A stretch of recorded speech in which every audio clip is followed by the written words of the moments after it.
Papa got beats making headlines. Come down. Ooh, you make my high come down. Always tripping when you come around. I'ma have to cut you off, like right now. You see, I don't want to drive me. You can say that for your mama. Maybe you should smoke some. Me try the marijuana. I was never you good. The vibe was straight. Showed you a couple of things and they ain't feeling strange. I treated you right. Everything was a gift from a time to your bag and the color on your lip. Gave you plenty of Welcome to Seahawks Man to Man podcast, powered by The Athletic. Shout out to the company. My name is Michael-Shawn and I'm here with my co-host, Christopher Kidd. Make sure you follow us both up on the tweet machine. You guys know where to follow me. That's at Mike Dugar. That's MikeDugar. Also, shout out to all our YouTube subscribers, Seahawks Man to Man on YouTube. We appreciate the love. We're on the road to, what is it, Chris? 2K. 2,000 subscribers. So hit that button for us. Chris, talk to him. What is up, everybody? It's your boy, Christopher Kidd. Be sure to follow me on Twitter at CKIDD206. And that's CKid206. We are continuing our pre-draft coverage with a guy who is new to The Athletic, also new to the Seahawks Man-to-Man podcast. We're very happy to have him continue and talk about defensive backs, specifically cornerbacks. Today we have the homie Diante Lee joining us on the show. Diante, what up, man? How you doing? I'm good, man. How are you? I'm over here jealous of that Mariners jersey, man. I got to get on. I got to give me one of them. Oh yeah, repping hometown, man. We happy to have you on the show. For those who don't know, Diante just joined The Athletic. He's going to be one of our staff writers covering the NFL draft. I jokingly told him I'm gonna call him a draft expert. From now on, that just sounds better. Sound fancier. Already has helped me at The Athletic. I just dropped a piece looking at some cornerback options for the Seahawks, and if you'll notice, Deontay's insights are in there, and he sounds far more knowledgeable about the topic than I. So that is why we're also bringing him on the show as well. Former linebacker at Sac State. I got that right? That's right. That's right. Played linebacker there for a few years. People in Pacific Northwest should be pretty familiar with Andy Avalos, who's the head coach at Boise State. That was my position coach while I was there. So learn from some good ones. Learn from some pretty good ones. And currently coaching high school football. Got that right? That's correct. I will say, just to kind of cut you off and sidetrack this whole thing, we can cover the draft, but one thing that we definitely got to talk about is them Seattle dogs and how you consume those and still ran a 4.840. Like, I got to get some clarity on how that works, because them two things don't look like they mix. All right, so Chris, the backstory here is that I forget, somebody tweeted out a picture of a Seattle dog. I think it was Mike Baker at the New York Times, I want to say, and I was like, "Yo, this is fire!" And shout out to the homie Tashawn Reed, covers the Raiders for The Athletic. Tashawn is a food snob. Yes, he gets cooked for his opinions all the time. So I've been trying to get him to eat a Seattle dog. For those who don't know, the Seattle dog got the cream cheese, the dog itself.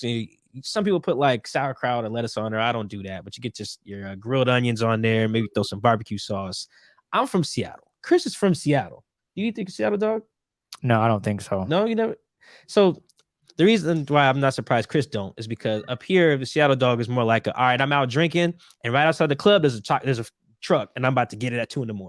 Like, that's kind of the bag, Okay, a lot of cities. I'm not as mad at that then. Okay, I'm not. Yeah, like it's today. Let's just spoil it. Today's Thursday afternoon, right? Like, neither one of us is gonna go get a Seattle dog right now.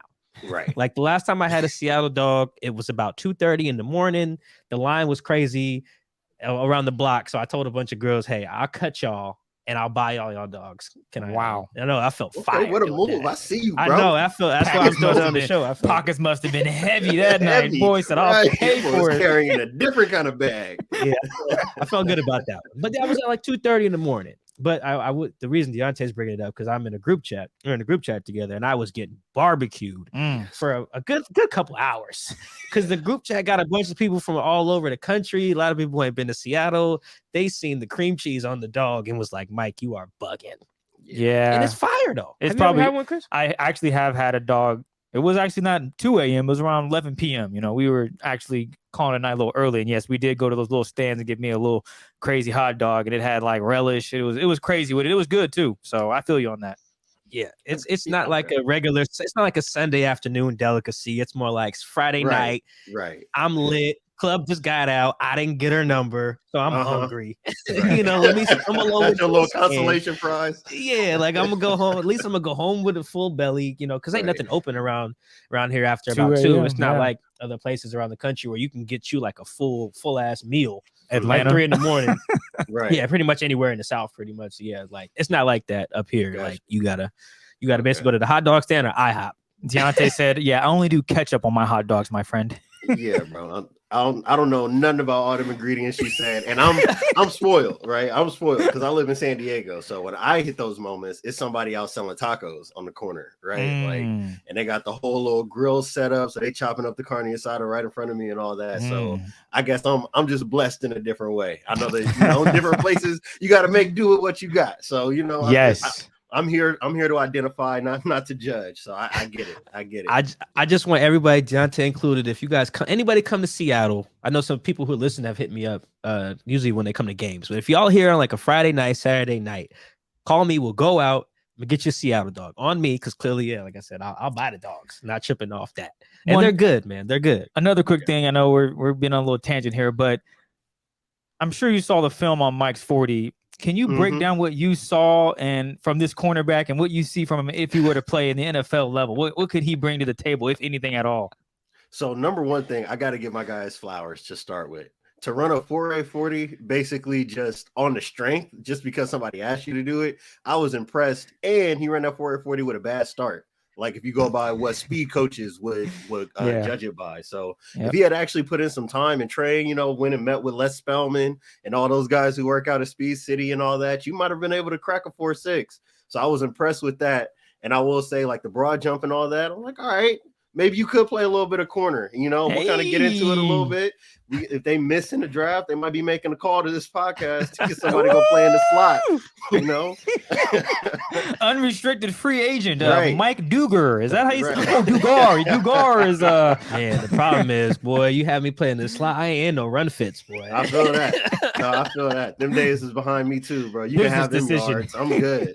I'm good. Yeah, you bring me in on 3rd and long all day. Yeah, all day. That's you want to play me on 1st and 2nd down? Nah, I can't do it. I even got barbecue though in the group chat after the 40. It was like how you like Deontay. So it was like how you run a 4.8 with cream cheese and a hot dog. Yeah, man. Everybody on that TV12 method, they ain't even eating berries out here. And you keep throwing cream cheese in his stomach and running 4.840s. Oh man, that was thankfully I got thick skin. Boy, I was getting cooked there, and I had nothing. Put it on mute and come back to it tomorrow. I had nothing to defend the Seattle dog. All I can say is everybody got to try it, man. Yeah, it's just I want everybody who comes to Seattle. Tashawn's coming to Seattle. They play the Raiders play Seahawks here. Oh, nice. Okay, so I'm gonna make him eat a hot dog. I'll make him eat a Seattle dog. But all right, we did get sidetracked for a little bit, but thank you. I'm gonna defend that every time. I love me a Seattle dog. Right, there's some things about Seattle that I will not defend. The Seattle dog is one. So throw that out there. But let's talk cornerback play. Me and Chris are probably the biggest cornerback advocates there are. It's just our favorite position to watch. We love it. We love it. We love it. But that's what's so interesting about this offseason from Seattle's perspective. We really don't know what fits the mold of a Seattle cornerback anymore. Before it was like, all right, we need you to be 6'1", 6 foot, 32-inch arms, play some cover 3, bail technique, all that stuff, be able to make plays on the ball. It was very obvious. Like the mold was there. And then they've changed that. You can't just run cover 3 all day. You'll get cooked, right? In the NFL. These guys are too smart. There's so many beaters for cover 3, and all these quarterbacks can make all those throws. So now you got Pete Carroll kind of going more cover 2, cover 4, even cover 6 last year. He fires his defensive coordinator after his defense had problems getting off the field, generating turnovers. And then he brings in all these guys who have these Vic Fangio backgrounds, like Sean Desai. He brings in Carl Scott, who was in Minnesota and worked with Bama, Nick Saban, where they're running a lot of match coverages as well. They brought in one more person, Sean Desai, Carl Scott. That's going to bug me. But basically they have guys who either work for Vic Fangio or have history with match coverages. So that's kind of, and too high looks is kind of what we're going on. So with that in mind, if I tell you that's the plan, to be a little bit more aggressive, too high, match coverage, what kind of cornerbacks would be on the table for the Seahawks at 9? Like who fits that mold? Okay, so if we're talking like the top flight corners, then we're really kind of having a two-player conversation, and it's something that I'm planning on writing about next week as well. So I'll kind of double up on this cornerbacks conversation between what you worked on and what I'll be working on. But it's basically Sauce Gardner and Derek Stingley. Like those are the two guys I think that you kind of start this conversation with. You talk about guys who are tall, have the length, have the athleticism, very physical at the line of scrimmage when you talk about Sauce, and then kind of like a very technical, refined, prototype type of corner in Stingley. So that's what you have to start with. That's one of the things I think that's almost kind of like a misnomer when we talk about these two high coverages, is everybody still has like the Tampa Bay Buccaneers, Monty Kiffin era, Tampa 2, you think about Lovie Smith and going to Chicago and taking that over there as well, where you're not asking your corners to do everything. And there is still a piece of that in the NFL, but for the most part, and when you talk about these match coverages, what that requires, if you want to play two high coverage cells, is a corner who can stand up in one-on-one coverage that you don't have to think about, especially when you get in those one-on-one situations where it's like trips formations, all the wide receivers are on one side, you got a one-on-one corner opposite. You want a guy who can go live in that matchup and win it more times than not, because it allows you to flood the coverage in different ways to the strong side of the formation and take away some of those quick throws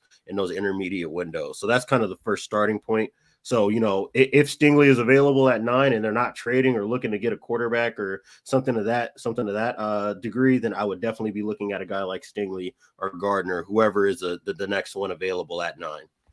You mentioned Sauce Gardner and Derek Stingley. How would you compare this quarterbacks class compared to previous years? And some guys that I can think about is, 2021, right? You have Patrick Surtain Jr. and J.C. Horn. So based on what you've seen from those two guys and other cornerbacks in the NFL, what do you think about this upcoming class?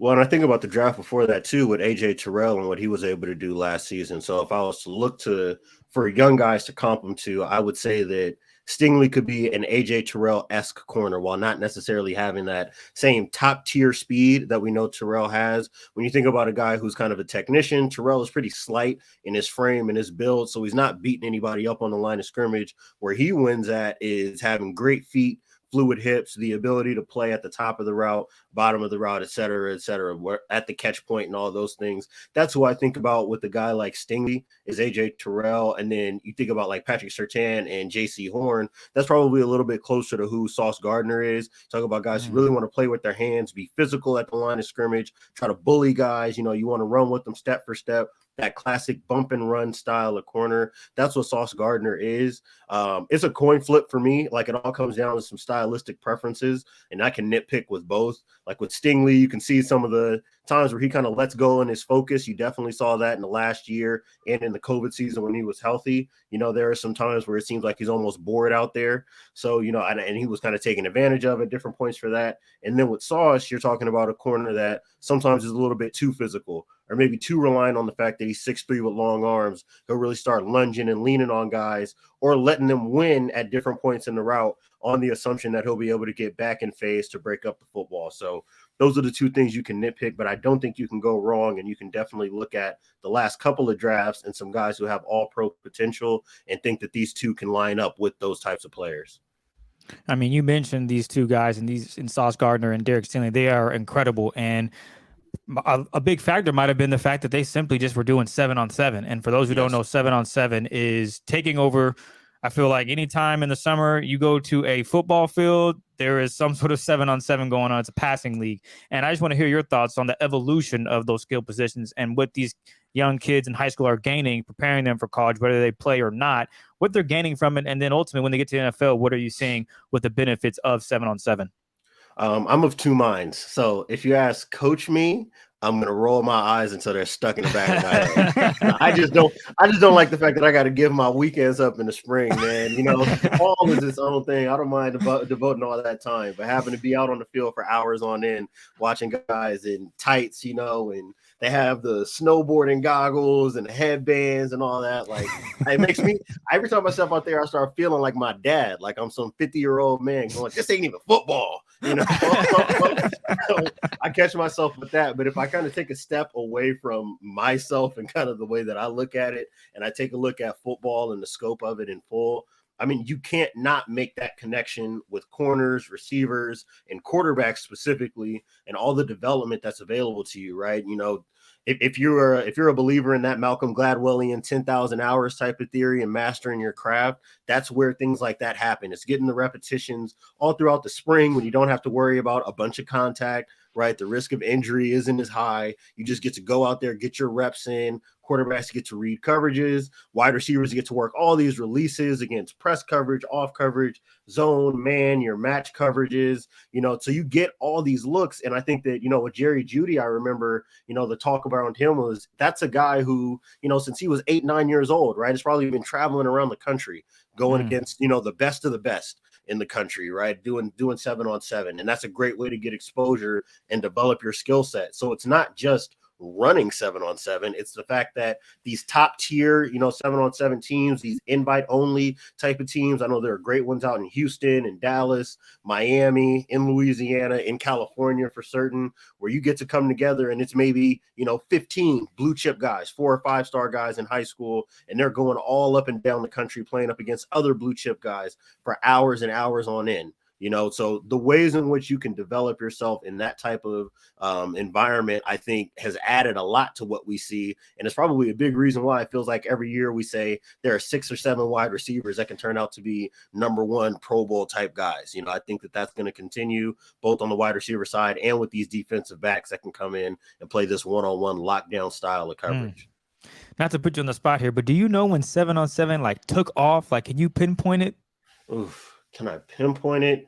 I can speak to, from what I've seen, being in Southern California, I would say it probably really took off in popularity within that 5-year period after I had graduated high school. So we're talking from 2011 and 2016 is really when I think that things started to take off at a different level. Obviously, in Texas, that had already been a big deal. I just think that the national embrace of it and the recruiting opportunities, which I think is really the bigger thing, has really grown, between 2011 and 2016, where a kid who plays maybe in some small town, out in the middle of nowhere, whether it's California, Arizona, whatever, maybe you get on a 7-on-7 team and you're traveling out to go play at Vegas, and everybody in the Pac-12 has a scout out there or a position coach out there hanging out, and now you get to shake hands with people, or you get in front of these 247 rivals on 3 scouts and evaluators, and now a guy who had no profile is a 3-star. And now, coaches are calling, hey, you saw this kid, you gave him a 3-star. What do you see in him? Do we need to go, devote our time? And now you just kind of get that sharing of information. So I think it's almost a confluence of events. So the growth of it over that half-decade period, like I was mentioning, as well as the boom in what we've seen in terms of social media and the integration of social media into the sports sphere, I think that's opened up a lot of opportunities for these guys to not only be developed, but get noticed, for the talents that they are in the first place. So I think that it's added a lot to the game in those ways. Yeah, Mike and I graduated in 2010, and I didn't hear a hint about no 7-on-7. The closest thing to it was flag football on a Saturday with your homies. Same thing. Yeah. I mean, we had our little team 7-on-7 thing because we would throw at San Diego State, but you weren't traveling. You went on, you tell your head coach you're going to travel on a 7-on-7 team. You might as well tell him you're transferring because it sounds like you an op now, What you mean you about to go throw and catch with a coach that don't work here. So it's definitely a much different kind of context now that we're looking at in the football world. Let's get into the nitty gritty. And those are specific players in this draft class that stand out, top guys at the cornerback position. And one guy we mentioned a couple of times already is Sauce Gardner out of Cincinnati, 6'3", built like, Sherman type body. Right. Isn't this what Pete Carroll would want out of a corner? So if he is available at 9, wouldn't it make sense for the Seahawks just to go, you know what? This guy never gave a touchdown. What are we missing out on here? I mean, to me, yeah, it's obvious. Even if we weren't looking at the Brandon Brown or Richard Sherman, that type of archetype of corner where you want a guy who's 6'1", 6'2", 6'3". They meet the arm length requirements that I know that they've had there. They test the way that you need to. I know they obviously don't use Spark as the same kind of measuring stick that they did, when Pete first started there, but they have all the explosiveness and speed and agility metrics that you're looking for. It doesn't matter if you're trying to depart from whatever your old archetype was. That Sauce just looks like a good corner, looks like a great corner, so there's no reason to skip on that, even if you are trying to undergo an identity shift. And that is a guy that can play tight man coverage, right? He can play quarters, he can play cover 3. And to your point of not giving up a touchdown, I mean, that says a lot. That says a lot, especially in a group of 5 where you get these wide open, gimmicky styles of offenses where every pass is an RPO or play action and it's max protection and it's really just you by yourself up the sideline. To be able to play great coverage all throughout his career in that way, even in the playoff game, Alabama, for all the talent that they had at receiver, weren't able to take advantage of him either. And I think that speaks well to just how refined and prepared he is and how much he knows about how to use his body and his athleticism to his advantage. With the positive, there also is some negative. What are some concerns outside of injuries, that you look at Sauce and you say, here's where you can improve on at the next level? I just think that there are times where he gets a little bit too physical, a little too aggressive, too handsy. You can see him kind of lean on guys, kind of lunge at guys. You can tell, if he gets to a certain point in the game where he feels like he maybe needs to dominate a wide receiver instead of just cover him, and he wants to be a bully at the line of scrimmage. Stuff like that he may struggle with early in his career in the NFL, not necessarily to a major detriment, but it's an adjustment that'll definitely need to make, is dealing with wide receivers who have a wide array of releases, that have a plan for dealing with long corners, right? If he gets stuck on the inside, is he going to have the kind of fluidity in his feet and hips? If he's tracking with the guy in man-to-man coverage and he runs in motion, or he has a two-way go on the guy and he's not out on the sideline, is he going to be able to handle guys like that without being able to use press, or without being able to use the sideline as his friend? So those are some things that I do think that he still needs to I need to get a look at, and I still think he needs to put some tape up on, based on what he was asked to do or not asked to do at Cincinnati. So it's very small, but those are the types of little nuances that he'll definitely have to iron out early in his career, in my opinion. I mean, yeah, that makes sense. I mean, I was thinking, I remember some guys in the Seahawks defensive back room kind of talking to me about that when Sean McVay really started cooking them, like early. It was like, well, yeah, we couldn't get our hands on guys because they would just do these tight splits, and put guys in motion. So it's like, yeah, I can cover Robert Woods if he's just out in the boundary and it's just me and him. But you put him right next to Cooper Kupp and Tyler Higbee, on the same side of the formation. I can't get my hands on him. That gets tricky on third down. So yeah, like coming to the NFC West, boy. You get in there, get you right. Come against Kyle Shanahan. You're gonna get put through the ringer. They're gonna put you through the ringer for sure. Yeah, and it's not like, honestly, when you think of it that way, almost like playing the Cardinals is like the quote unquote easier matchup. I don't want to say easier because D-Hop is different, but like it's a different bag when you're just, all right, D-Hop's he's to the left of the formation. He's their X receiver. It's just me and him on 3rd and 9. Like I can do this versus, all right, man, it's 2nd and 9, but Robert Woods is standing right next to Cooper Kupp. Like, what do I can't get my hands on him now. Cooper Kupp's just disgusting. Like, that would be interesting to see if they do get Sauce. I don't think they will. Yeah, probably not. If they were to get him, like how he would fare in that. And I guess I'll segue that same question to like Derek Stingley. Like, because I think he will be there at 9. And I think that Pete Carroll would probably take him if he was there. So with him, because he does seem like that guy is like, all right, I'm against the X. I'm outside. I can do it. How would he fare, you think, in those situations where he does have to follow a Cooper Kupp in motion, and handle that matchup?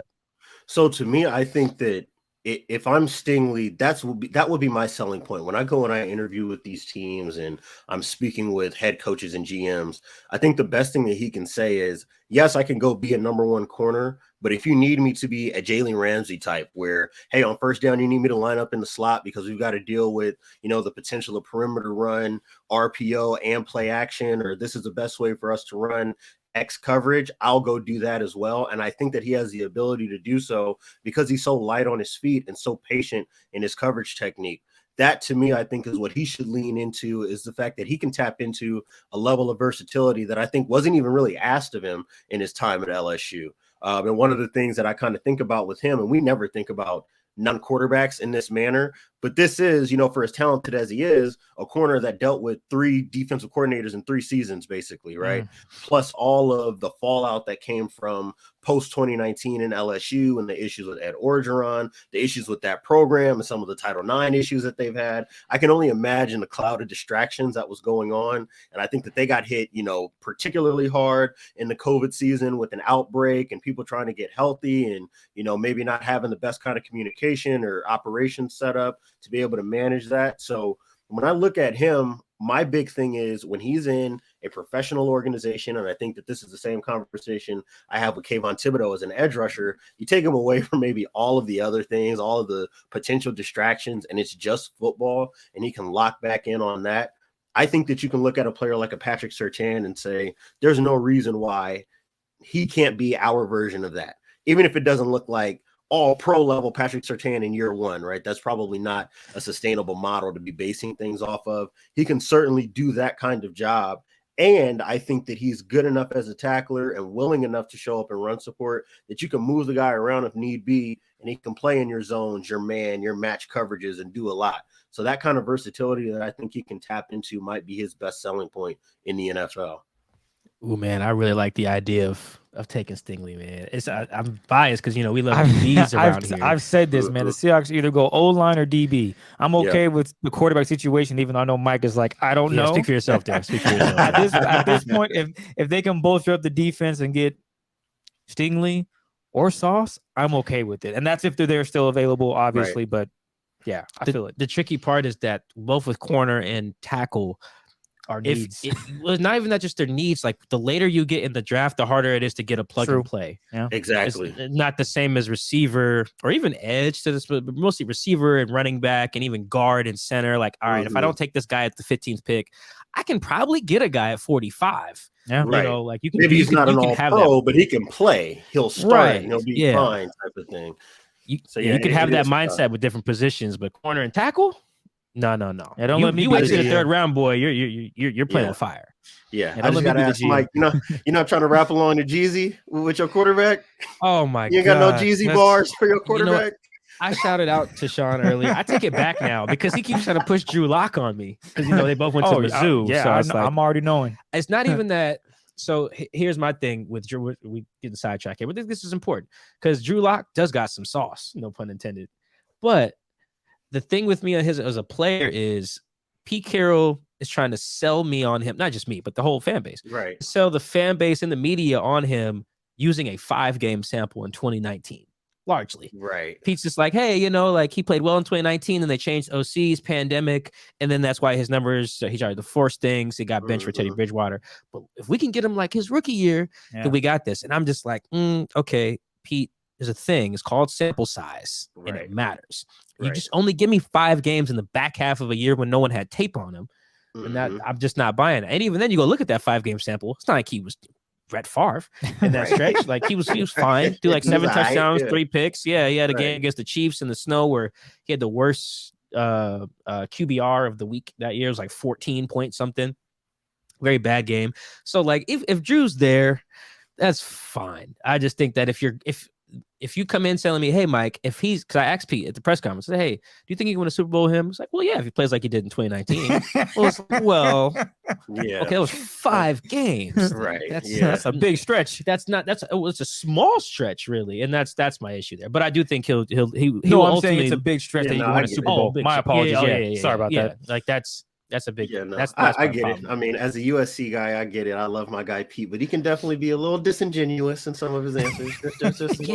Well, the problem is he believes that though. That's the scary part. Like I do think he sees that. He likes to see the good in people. I keep bringing it to Sean, but I was just telling Tashawn that about Derek Carr. Derek Carr really likes to see the good in people, whether it's John Gruden after the emails, Henry Ruggs after the car accident. Yeah, even with his contract, Derek Carr saying that.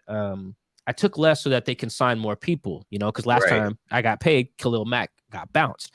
Now that's Derek should understand that's really not how that worked. But in his mind, he's trying to see the best in the Raiders. Like, hey, if I do this, you guys will do what's in the best interest of me and the team and us winning the championship, right or wrong.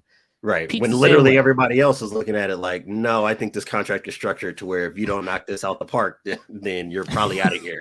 Right. Yeah. It's like Pete wants to see the best in everyone. And that's tough because obviously he cuts people and trades people. But like he sees the best in Geno Smith. Same thing. My issue with him and his Geno Smith like praise is not that Geno's a good or bad player. It's that Pete keeps trying to sell me, look how good he played against Jacksonville.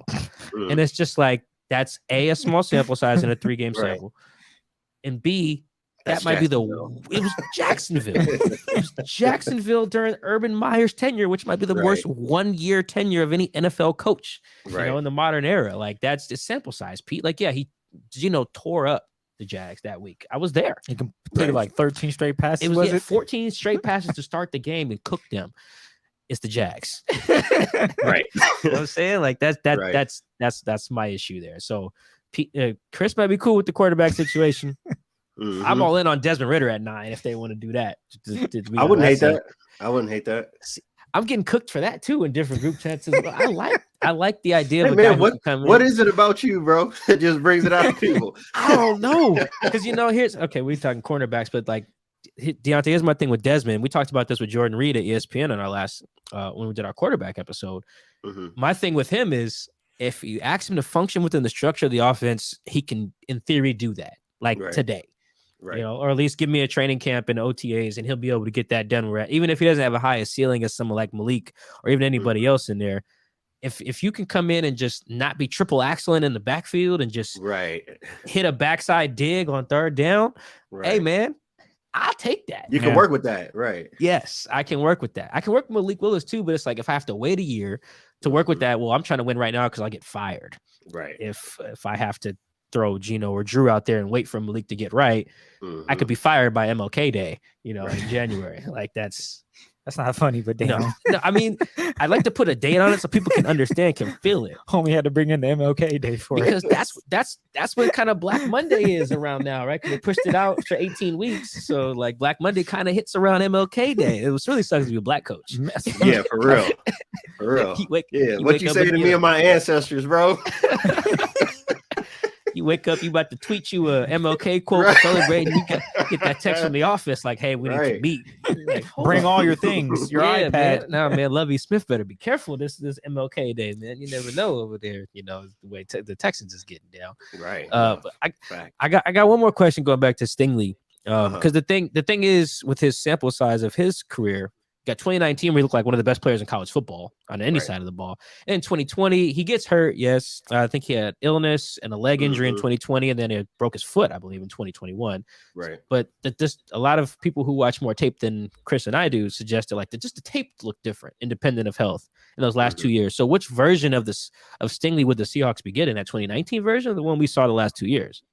I would say the optimist in me says that the 2019 version is still there in him. It just does not flash as often as we saw in his freshman season. Now, part of that is the fact that, at LSU, dealing with these elite offenses that we're seeing in the SEC, they had a complete talent drain on defense. That's one of the things that I do look at. They basically lost all the linebacking core that they had. You lose Grant Delpit, right? You lose your front talent that they had. That basically that entire 2019 team that was draft eligible damn near went on to play in the NFL. So it's difficult when you're a corner and it's just you on an island and you kind of can't trust 9 of the other players that you're on the field with to execute on a snap-by-snap basis, and they're implementing all these new defenses.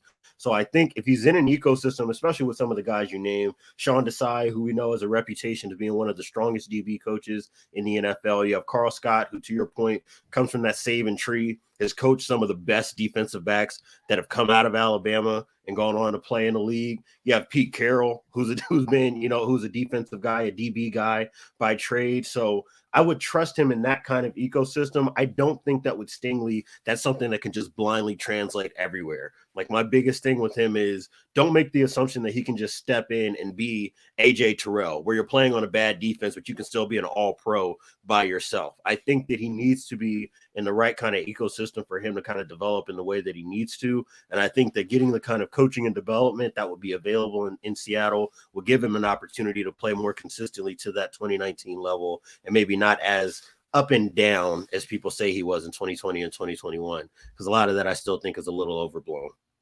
All right. Yeah, I'm all in on that pick. Just like I talked myself into Desmond Ridder. You're talking myself into Derek Stingley Jr. as well. I would definitely be a fan of that. And I think, like, to Deontay's point about having talent around you, I do think that, like, even just having 2 good safeties behind you in Jamal Adams and Quandre Diggs can help a young corner a lot versus coming in and like needing to be the best player in the secondary as a rookie. I think that, 2 Pro Bowl corner or 2 Pro Bowl safeties, I know Jamal Adams is a whole different topic around here. It's Mm-hmm. Yeah, We'll polarizing that. Yeah, we don't got to go there today.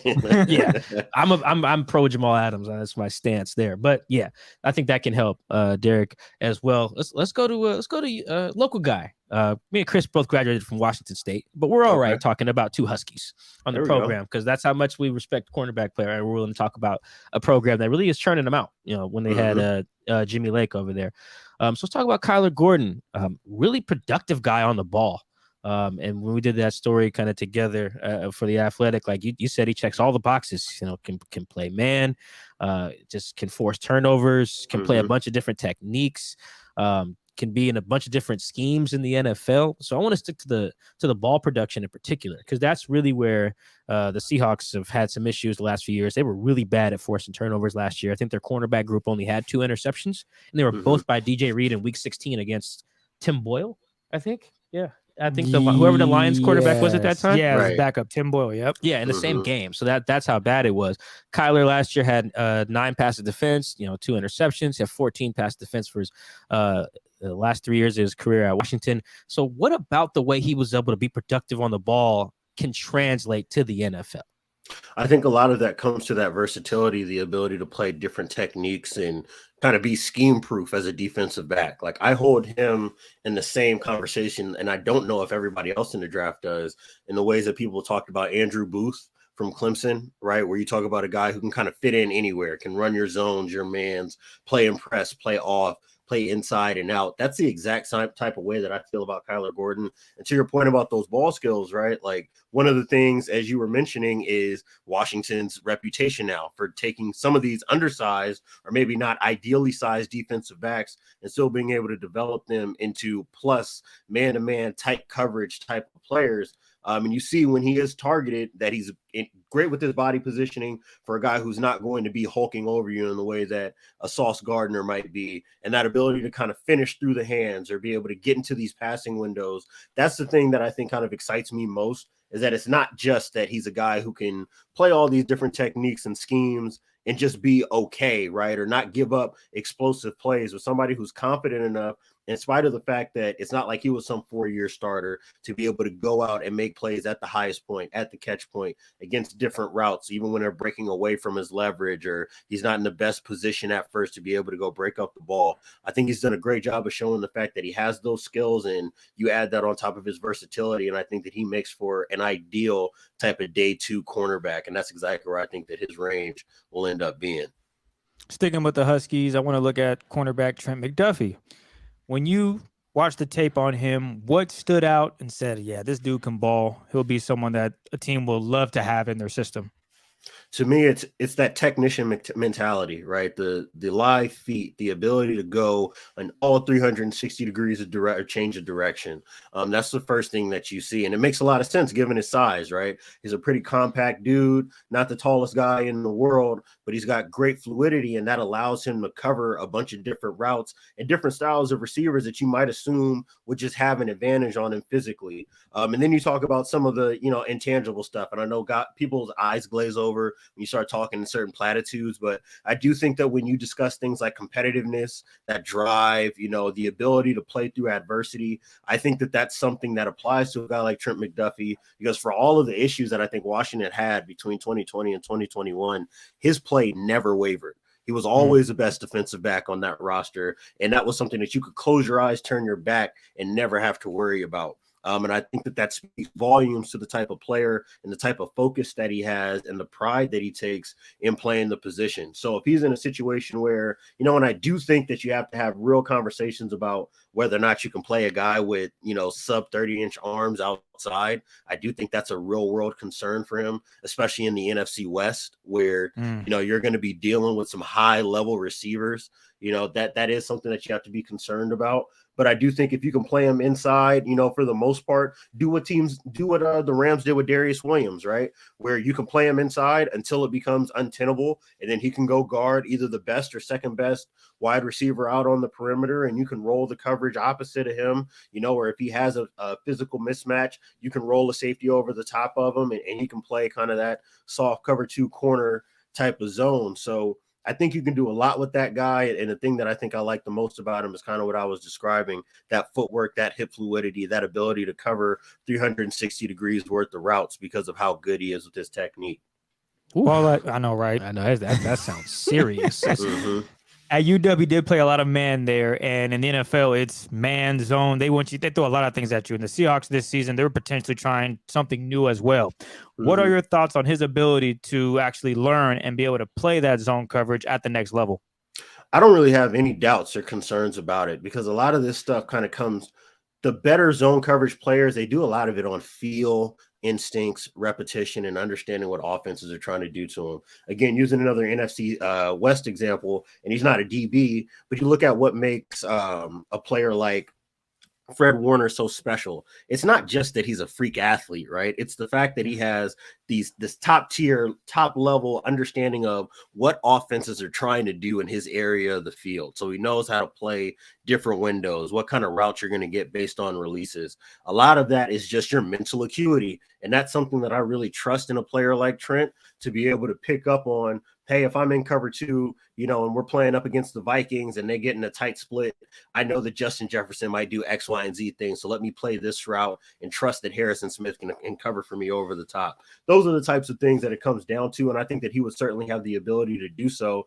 The only issue with him is playing in zone or playing inside, is that means more of being involved in the run game, right? And that's something that he's going to have to answer for in the NFL, because one thing that you can guarantee is that if there's a DB who's a little slight in stature, these offensive coordinators are smart enough to design the entire game plan after trying to expose that or create an area of stress so big that as a defensive coach, you have to make a decision on whether or not you're comfortable putting guys in certain positions. So that's really the only question I think that he has to answer. Yeah, and there's so many schemes today in the NFL that are like as pass heavy as the league is. You'll talk to a lot of defensive coordinators in the league and be like, hey, this week we want to stop the run. Yeah. Like that's just even in Seattle. Like it's like, hey, Pete's like, we want to stop the run first, make them be one dimensional, and when they do throw it, unleash our their NASCAR package is called something else, Cheetah. Called their cheetah package. Unleash their cheetah package, get all their rushers in there, and try to go kill your quarterback, which works sometimes. It just hasn't in the last few years. All right, that pain in my heart to talk about Huskies, so we're gonna move on. Not to any Cougs, although we could talk about Jalen Watson a little bit. But I want to go to some guy, probably my favorite guy that since I've been kind of digging into cornerbacks a little bit, is Taylor-Britt from Nebraska. I mean, I like this guy. Like, if they're gonna take a guy in the second round, like if they don't get Stingley, they're like, all right, we can just wait till day 2. I'm like, all right, Pete, I hear you. Go get the kid from Nebraska who just likes to hit the hell out of people, and can cover. And I forget what his 40 was, but boy, that kid can scoot. I know that much. Oh yeah, he ran 4.38. So like, yeah, no, this kid can scoot, he can hit, and he can cover, man. I need you, even if like I think you might have mentioned this as well. I think Dane Brugler at the Athletic as well, his kind of scouting report suggests that you got to put him in like a cover 3 scheme. It probably he would be best. I think that's kind of what Nebraska ran as well. Even if the Seahawks aren't going to do that, if they are going to do these too high looks, like, can Cam fit here? Even if it's a lie, just lie to me real quick and tell me he can, because I kind of want this guy in Seattle now. I feel you. No, I say that he can fit, and it doesn't have to be cover 3 specifically. It's more so that he's just an off corner. He's not really a press corner. That's not his best use. In your piece and what you were kind of writing in your own analysis, kind of borrowing off of what you've watched and then maybe what Brugler and I were saying, I think that you are accurate in your evaluation that he's good at playing those bail techniques, playing in the sidecar, playing on the top hip of the wide receiver, trying to keep everything in front of him, and then using that sub 4.4 speed when the ball is in the air to try to go dislodge the football if he can't get his hands on it himself. So to your point of him not being afraid to go stick his nose in, and go meet a wide receiver at the highest point with his shoulder, that's something that I like to see in his game. The only thing that he's missing is what I mentioned, and that's the fact that he's not an uptight, in-your-face press man coverage corner, in spite of the fact that I think that he has a wingspan that's a little bit bigger than his height would suggest, and I think that his size should allow him to do so. So maybe that's something that you can work towards later on, and that might make him like an ideal number 2 corner type and somebody you can go get in the 2nd or 3rd round. Yeah, because I do think as much as I just said, like, guys you got to take them in the 1st round with like corners and tackles. Like, I do think in this particular draft, it's probably been true in the last couple of drafts. There's some value on day 2 here. Like Seattle having picks 40 and 41, like they can address some issues with 9, 40, and 40. Well, they need to because they're lacking some talent at some very important spots right now. Like they can get some guys, and man, like I encourage everyone right now. Once the podcast is over, if you're already on YouTube, just go over to Taylor-Britt highlights and just be like, oh man, no, this dude. There were a couple of your stories. Yeah, I put some in my story that Jim Nagy from the Senior Bowl hit put in there. Someone, try to, give him a shoulder. He didn't go down, gets up, chases homie down. I'm like, yo, that's insane. Then he got caught in the backfield looking I think he was playing cover 3 and decided to just keep his eyes in the backfield. Felt the receiver going up the sideline, realized, oh, I'm beat, and then put the burners on and made an interception. Like the average cornerback is not doing that. You get caught in the backfield looking, it's a touchdown. And now your coach is getting chewing you out saying, what were you doing? You know what we called this play. Why are you doing it? So yeah, he's talented for sure. Yeah. No, I think he's listed 5'10", 196. Well, he was 207 at Pro Day. That's a huge gap. Boy started eating. Eating a lot of Snickers from between combine and Pro Day. With 31.5-inch arms, 31 and a quarter at Pro Day. So yeah, like some long arms, decent size, good speed, willing to go stick his nose in there, which Pete Carroll and Clint Hurt, the new defensive coordinator, will love. So that like I said, those you got to be able to fit that run stuff. That's where I like if the Seahawks call me, it's like, hey man, obvious passing downs only, buddy. I'm a $165 dime package. Yeah, there you go. So who are we playing this year? Oh, the Chargers. They run a lot. Maybe the Chiefs will bring you in there, Mike. I'm not last. And that's another thing. I'm not doing special teams. It's over. You're not running down the field on punt. You're not throwing your body on the line. Oh man, if I am praying for a touchback. I am praying for a touchback because that is no. The special teams. Give your paycheck. Give a little bit of your paycheck to the kicker and be like, hey, bro, every time you get in the end zone, that's another 10%. Kick it out of bounds, bro. Like if coach finds you out, like I said, like you said, I'll chip in because that's no. I'm not running down on special teams. Like I said, Cam Taylor-Britt has kind of become one of my favorite guys. I think the value could be there because I still think they need to get a guy they can potentially start day one. Like they have Sidney Jones, they have Trey Brown, who I really like at Oklahoma, a smaller guy, just like some of these guys are mentioning. It was physical. Like I like the idea of a Trey Brown and Taylor-Britt on just opposite sides. Mighty Mike's. You only getting guys who are like 5'10", but you're getting 5'10" feisty motherfuckers. And I like exactly. I like that. If you're gonna be small, play big. If that makes sense. Yes, sir. I do like that. That said, in a perfect segue, we'll talk about a big guy. I want to talk about Tariq Woolen from UTSA. Like this dude is the opposite of everything we just kind of been talking about. He's 6'4", 205. Combine time was 4.26. Yes. Like that is disgusting. And now he's a little bit more raw than some of the other guys, and that you talked about that. And basically every scouting report you find, this guy mentions that some version of the word raw or needs to develop or the word project. Like it's all in there. It's not as clear cut. Like, hey, plug this guy in. By the time you come out of training camp, he'll be on your top of your depth chart. What does he need to maybe develop or get better at before he's ready to be a full-time starter in the NFL? I think that it's all about play style based on your size. So for his size, it don't matter where he gets drafted.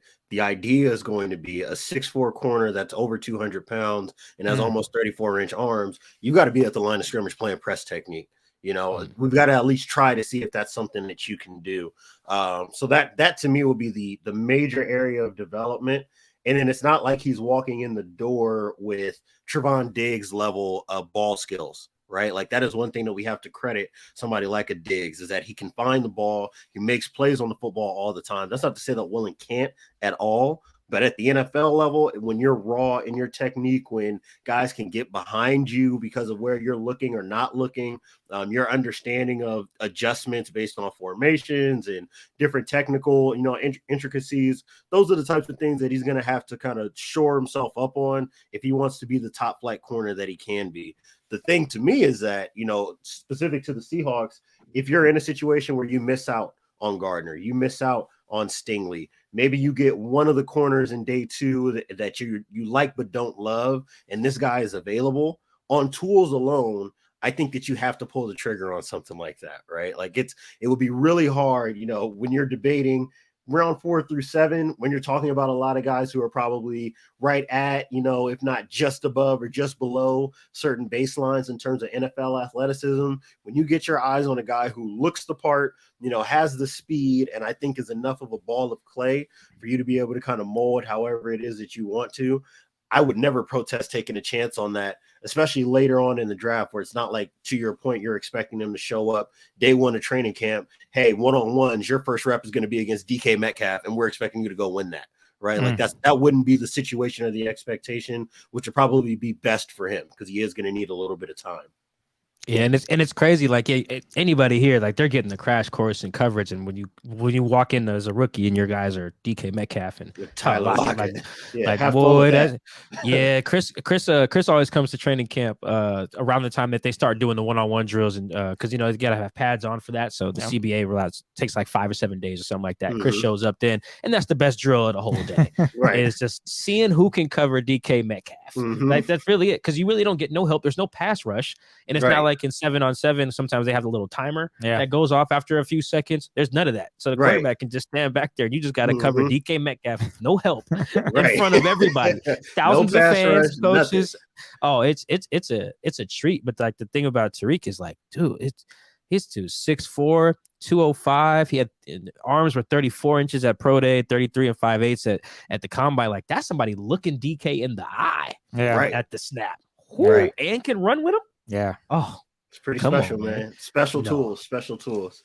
I feel like he's a hidden gem, and maybe the Seahawks should take a risk on him just because the Seahawks take risk on everybody.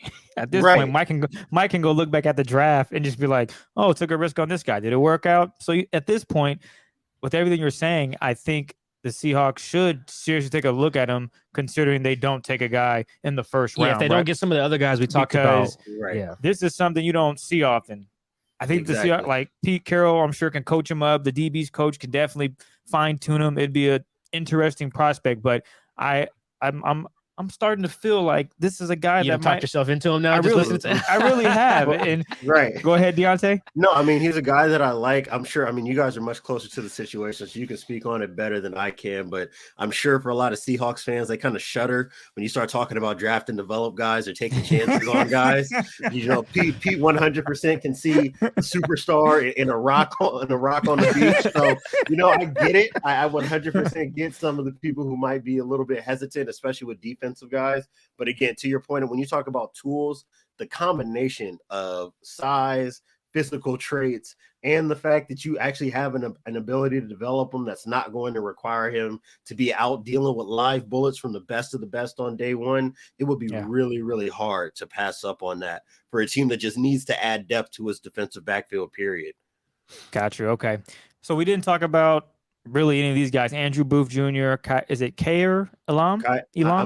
I'm guessing it's Kair or Kair Elam. I'm guessing, honestly. I have not heard proper pronunciation yet. No worries. Or Marcus Jones. Given what we know about the Seahawks and what they plan to do defensively in 2022, do you like any of these guys for the Seahawks? Name is Kair, by the way. Kair. Okay.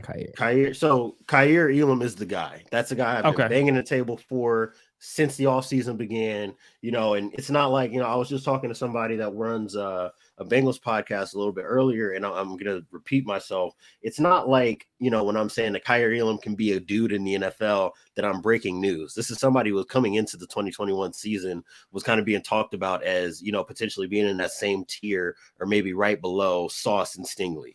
So this is a guy who had, relatively great bona fides at the University of Florida to start with. And maybe I think just through the course of the season, some of the fallout with Dan Mullen, the fact that Florida didn't have the year that they were maybe hoping to have, that he kind of fell to the wayside a bit. But when you turn on that Alabama tape and you're watching him go, chest to chest with Jameson Williams, and he's able to win a lot of those reps, it pops out on film to you, and you see his press repetitions, and his ability to play physically at the line of scrimmage, that willingness to be, chest to chest with wide receivers and take them all the way down the field. We talk about those prototypical bump and run corners. He's 100% in that mix. And while I don't remember his 40 time offhand, I do know that it was fast enough to let people know that it's not just playing physically at the line of scrimmage. He's athletic enough to be able to run with the fastest guys at the NFL level and cover them. And I think that if he can get rid of some of the grabbiness that might lead to some illegal contacts and defensive holding, that he can definitely be one of those guys that can develop later on in his career to be in a top flight #1 type of corner. Oh, see, his 40 was 4.39, by the way. Yeah, so not bad. Okay, so he can do it. Yeah, he can do it all. Yeah, your boy can do it all for sure. Yeah, he was combine numbers 6'1", 191, 30 and 7/8 inch arms, so right under 31. Right at with 4.39 speed though. Like that is. Hey, don't get beat deep. I got you, coach. Yeah, right. Exactly. And to your point, his first team All SEC in 2020. So coming into 21, like that's not like some guy. Right, he's not a secret. Yeah, he was all freshman in the SEC in 2019 as well, and he only made 5 starts. Like, I mean, it's Florida. Like, it's hard to be under the radar. It's freaking Florida. Right, exactly. You know, play at like Kent State or something like that. You know, like he played, in a big program. Yeah, I mean, just like I feel the same way that we're gonna wrap it up here, but just after we by the time this comes out, like our Ray Roberts episode, we talked about O-lineman has probably been out for a while now. Like I felt so educated about O-lineman after that. The same way about DBs, man. There's just so many little things that goes in. Right. So all that what makes them great and what fits in what schemes and where guys need to improve. And it's really interesting I'd love to be in the room when the Seahawks just even talk about it. I wouldn't even report it. Just hear like what they think their coaching staff can fix, what they can excuse, what they feel like is like, this is a red flag. We can't take this guy because of blank. Because there's going to be something with everybody, right? Man, there's some guys like you said, you're standing on the table for some guys. Like I'd probably be in there standing on the table for bro from Nebraska. Right. You get another coach in there who's standing on the table for Tariq Woolen. It's like, okay, whose table is higher? It just gets it gets to that point. And those are franchise altering decisions too. Yes. Well, you know what you can do is ask Pete, like, hey, what do I got to do to come in one of these rooms, man? I don't even want to report. He's gonna say get a job with the Seahawks, probably. It's like, he's gonna say, I like you, Mike. Nah, he could, because they don't know if they can trust me yet to not just like tweet the information or tell everybody, which is fair. I haven't really earned that from them. But boy, if they did, I'll be front row. I'd get in there. I wouldn't snitch. I'm good. I heard that. Take my little notes, man. But ladies and gentlemen, that's Diante Lee, man. As you can tell, he's gonna bring a lot to the Athletic. Like I'm really happy about this get. Like it feels like I'm like a guy at the school already, and I just seen one of the recruits we just signed. I'm like, oh, it's lit. We're going to the Natty this year. Like, that's how I felt when I seen the little graphic. It was like we announced your hire, and then Nate Tice's hire on the same day, and I was like, yo, this is like, it's got to be like what it's like being at Duke, and they announced that we getting Paolo Banchero, and I'm already there, like, we about to do some things, huh? Yeah, we serious now. And it's draft time too. Yeah, man. Appreciate you jumping in all the way. I mean, you only been on the staff for like, I don't know, a week or two, when you've already been on the pod. Already done helped me with a story. Like we gonna collab. Like, of course. Yeah, I'm very happy to have you, man. For sure. Thank you for stopping by, giving us this insight, man. We appreciate it. If you ever need anything from me and Chris, you already know to holler. Yeah, man. Likewise. On that note, ladies and gentlemen, we thank you for tuning into the Seahawks Man to Man podcast, empowered by The Athletic. Shout out to our guest, Diante Lee. Diante, where can they follow you, man? Let them know where they can hit you on Twitter. On Twitter at Diante Lee FB. So it's DIANTELEEFB, no underscores. That's the easiest hub that you can find me on. I'm not always on the timeline, but if I am, it's usually to promote some work that I'm working on. So that's where you can kind of find me talking about that. I'm usually talking crap about some NBA players I don't like on there as well. So, if you like some James Harden slander, you can find me there, giving that away. So that's basically where you can find me, and I've got some good things on the way. Got a mock draft that's coming out on Monday. Covering the first round, and I think I made some interesting picks there. So I can't wait to see who all is going to be pissed off at me for the next week. So looking forward to that too. Wait, one last thing before we close it out, y'all. If you're listening, of course you're listening right now. If you eat a Seattle dog, tweet the picture to Diante. And tag Deshaun Reed as well. Tag them. All right. We're gonna. It's a movement here. I just want y'all to know, whatever I say in response, Mike signs you up for that. Okay, he volunteered you for whatever comes back for me on that. All right, I dare you. Smoke. I appreciate you, Diante. And thank you guys for listening. We'll catch you guys one more show, I think, right before the draft. That's the last one. One more. Yeah, one more for the draft. All right, y'all. We'll catch y'all later. All right, we out.